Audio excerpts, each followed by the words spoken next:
Today I'm going to show y'all one of my absolute favorite fish recipes using barramundi. It has been requested that I show you guys how to make some fish that's not catfish or sway or even whiting. And I think barramundi is one of the perfect fish. I absolutely love it. Now I know you all like to see alternatives to fried fish, because so many of you guys have watched my videos where I just show you different ways to cook fish that don't involve frying that are really delicious.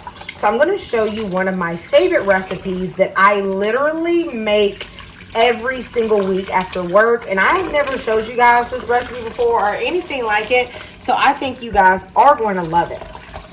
So first off, I'm just going to continue to defrost my fish in some cold water. It's been defrosting for about a day, but it's still got a little chill on it. Preheat the oven to 400 degrees. My fish is now defrosted all the way. I'm going to take it out of its packet and give it at least a rinse. Y'all, you don't never know what these fish done been through before they got to you. So I at least like to rinse it off. In the comments, tell me, what is your favorite type of white fish? I am just so in love with barramundi, and y'all know I was doing sway for a while, but so many of you guys said that that fish was not great, and I researched it and I'm like, ooh. So please give me some more white fish suggestions in the comments. Onto a small baking dish, I'm going to add a piece of parchment paper. And I'm just going to put a little water on my hands, spread that over the parchment paper to flatten it out and make sure it stays better. Onto this, I'm going to put my fish. I like to go ahead and season and just do everything for the fish right on the pan. Okay, it keeps cleanup really minimal. I'm going to rotate them just to help them fit a little bit better with the shape, since these are like the tails of the fish. I'm going to create a really delicious binder for the fish. We're going to be adding a topping, and this will keep it moist. So this is some avocado oil mayo. I'm going to use about 2 tablespoons of this. You know, barramundi fish really doesn't have a lot of fat like salmon does. So I like to add some avocado oil mayo to not only give it flavor, but it just keeps it really nice and moist.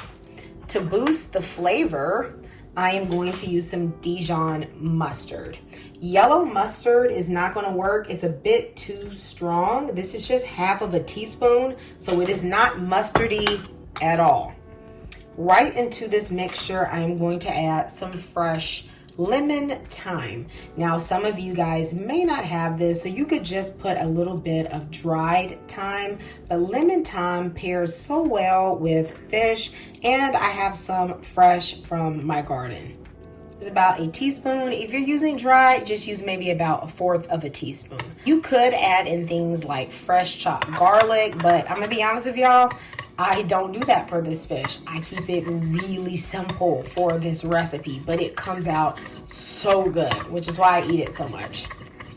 The secret to making this fish crunchy is pecans. We are doing the delicious pecan coated fish with pecans from the Pecan Pantry. These pecans are being sold to 5-star restaurants and ice cream makers, and now they are available to you.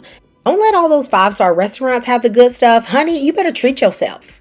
These are regular pecans that I bought from the store. As you can see, they're small, kind of dry, and these are the ones for the Pecan Pantry.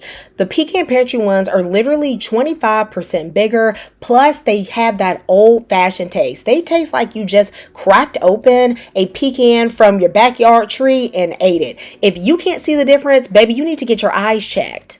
I will only bring you guys the best, and I can tell you these are the best pecans I have ever had. If you guys want to try these delicious pecans this holiday season, follow the link in the description box and use code Camirra to get 5% off and free shipping. You will not be disappointed.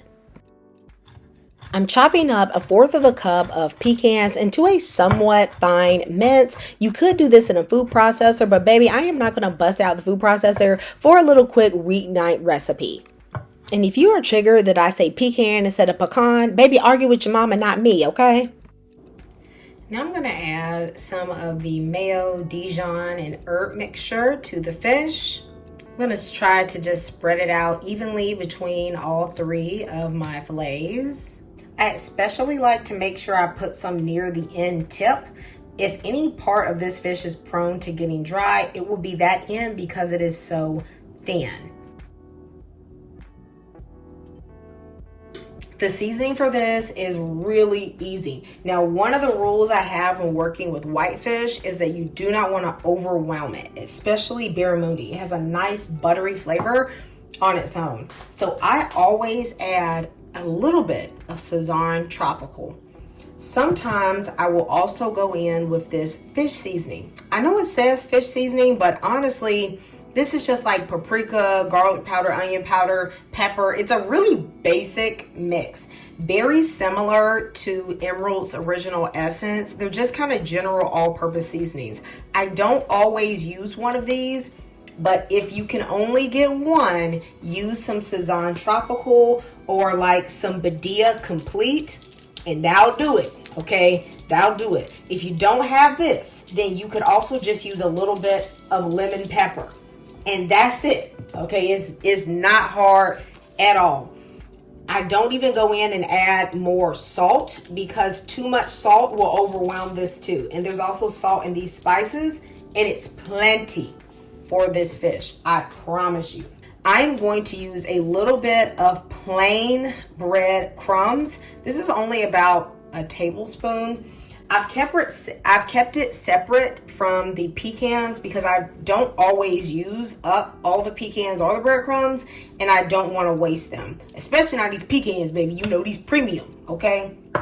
So I'm going to go in here and first just sprinkle a little bit of breadcrumbs. It's nice to have both. They kind of create two different textures on the fish. To me, the best flavor really comes from the butteriness in those pecans, but the breadcrumbs also add such a really good crunch. I just love the combination, okay? So now I'm gonna go in with the pecans. You can use as much or as little as you want, but these are going to not only give a good crunch to the fish, they're gonna give a wonderful color and add their own butteriness. Oh my goodness, it is so good. I like to be generous because I just love the crunch, especially since we're not using like flour or cornmeal. This is just a really satisfying piece of fish also with the healthy fats. I am now going to press down and just press all the breadcrumbs and the pecans into the fish. I want it to stick really well. By the way, the breadcrumbs are panko breadcrumbs. So these are the ones that come out very crunchy. To ensure a beautiful color, I'm going to spray the fish lightly with a little bit of olive oil. Let's get this pecan crusted fish in the oven. We're going to be baking at 400 degrees for 15 minutes. Now the last 2 minutes, I'm going to put it on a light broil so that I can brown up the top. Now baby, when you have it on that broil, you better be watching. Like my mama told me, when that stuff is on broil, you know that thing can go from crispy brown to burnt in about 0.5 seconds. But mine, as you can see, was beautifully golden brown. I just let this rest for about a minute before I dug in. This is crunchy, crispy, buttery, delicious, and easy. I want you to let me know in the comments, have you ever had pecan crusted fish?